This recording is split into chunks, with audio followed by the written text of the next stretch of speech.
Hello everyone, welcome to food and garden. ఇవాల్టి special డాబా స్టైల్లో పన్నీర్ కర్రీని ఇంట్లోనే సింపుల్గా టేస్టీగా ఎలా ప్రిపేర్ చేయాలో చూపించబోతున్నాను. మనం హోటల్లో కానీ డాబాల్లో కానీ పన్నీర్ కర్రీని తిన్నప్పుడు చాలా టేస్టీగా ఉంటుంది. మనం ఇంట్లో చేసినప్పుడు కూడా అంతే టేస్ట్ రావాలంటే నేను చెప్పే ఈ పద్ధతిలో ఒక్కసారి ట్రై చేయండి. ఇక పన్నీర్ కర్రీని ఎలా చేయాలో చూసేద్దామా మరి. ఒక ప్లేట్లోకి ఒక పావు స్పూన్ పసుపు, పావు స్పూన్ ఉప్పు, అర టీ స్పూన్ కారం, మరో అర టీ స్పూన్ గరం మసాలా తీసుకొని ఈ స్పైసెస్ అన్నీ బాగా మిక్స్ చేసుకోవాలి. ఇందులోకి పన్నీర్ క్యూబ్స్ని వేసుకుని మసాలాలు అన్నీ కూడా పన్నీర్కు బాగా పట్టేలా కలుపుకోవాలి. స్టవ్ ఆన్ చేసి ప్యాన్లోకి 2 స్పూన్ల ఆయిల్ వేసుకోవాలి. కావాలి అనుకుంటే ఆయిల్ ప్లేస్లో బటర్ కూడా వాడవచ్చు. బటర్ వాడితే కర్రీకి మరింత టేస్ట్ వస్తుంది. ఆయిల్ కాస్త హీట్ అయిన తర్వాత ముందుగా మసాలాలు కలిపి పెట్టుకున్న పన్నీర్ ముక్కలు వేసుకుని ఫ్రై చేసుకోవాలి. పన్నీర్ని మరీ ఎక్కువసేపు ఫ్రై చేయకుండా 3 మినిట్స్ ఫ్రై చేసుకుంటే సరిపోతుంది.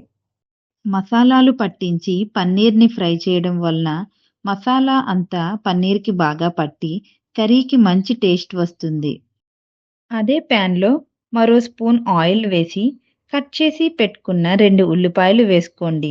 ఇందులోనే పెద్ద సైజు టొమాటోని ముక్కలుగా చేసుకుని వేసుకోవాలి.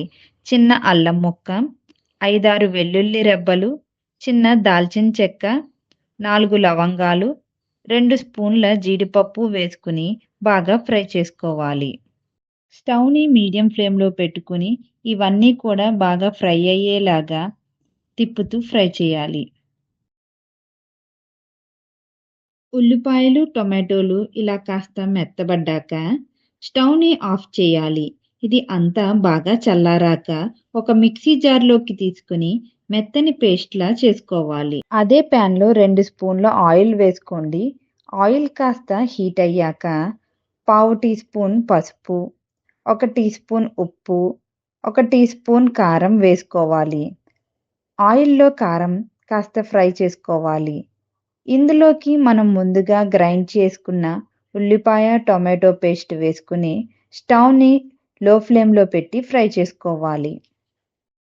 మనం ముందుగానే ఉల్లిపాయలు, టొమాటోలను ఆయిల్లో ఫ్రై చేసుకున్నాం కాబట్టి ఈ ఉల్లిపాయ, టొమాటో పేస్ట్ను ఎక్కువసేపు ఫ్రై చేయక్కర్లేదు.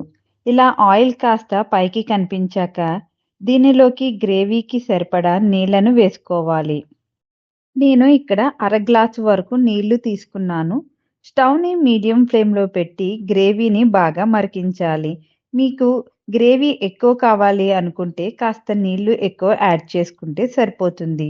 5 నిమిషాల తర్వాత దీనిలోకి మనం ముందుగా ఫ్రై చేసుకున్న పన్నీర్ ముక్కలు వేసుకోండి.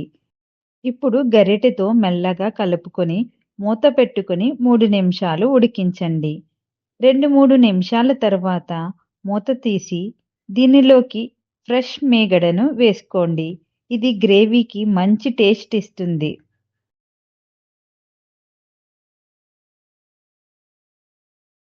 గ్రేవీ ఈ కన్సిస్టెన్సీలోకి వచ్చిన తర్వాత చివరిగా దీనిలోకి కరివేపాకు వేసుకుని బాగా కలపండి. అంతే, ఎంతో టేస్టీగా ఉండే డాబా స్టైల్ పన్నీర్ కర్రీ రెడీ.